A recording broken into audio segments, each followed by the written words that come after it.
मोमबत्ती और रहस्यमयी लड़की। बाहर बारिश तेजी से बरस रही थी। खिड़की के शीशों पर पानी की बूंदें बह रही थीं। कमरे के अंदर एक जलती हुई मोमबत्ती टेबल पर रखी थी।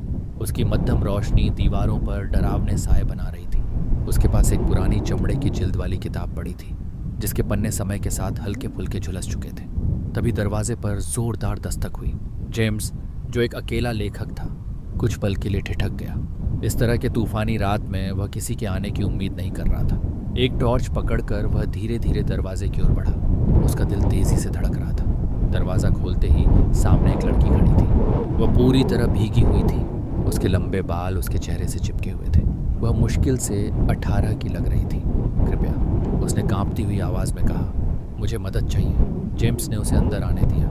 जैसे ही वह अंदर आई, मोमबत्ती की लौ जोर से कांपी, जैसे उसकी उपस्थिति से बेचैन हो गई हो। तुम्हारा नाम क्या है? जेम्स ने उसे तौलिया देते हुए पूछा। आना, उसने जवाब दिया। उसकी आंखें कमरे के कोनों में कुछ ढूंढ रही थीं। मैं जंगल में भटक गई थी। कोई मेरा पीछा कर रहा था। जेम्स के शरीर में एक सिहरन दौड़ गई। तुम्हारा पीछा कौन कर रहा था मुझे नहीं पता, उसने धीरे से कहा। लेकिन वह इंसान नहीं था। जेम्स ने और सवाल नहीं किए।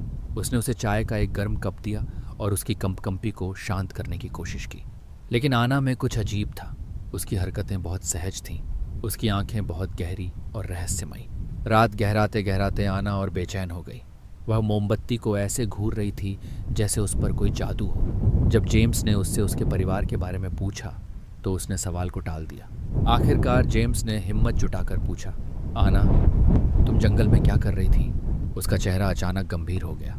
मैं उसे ढूंढ रही थी, उसने खाली आवाज़ में कहा। किसे?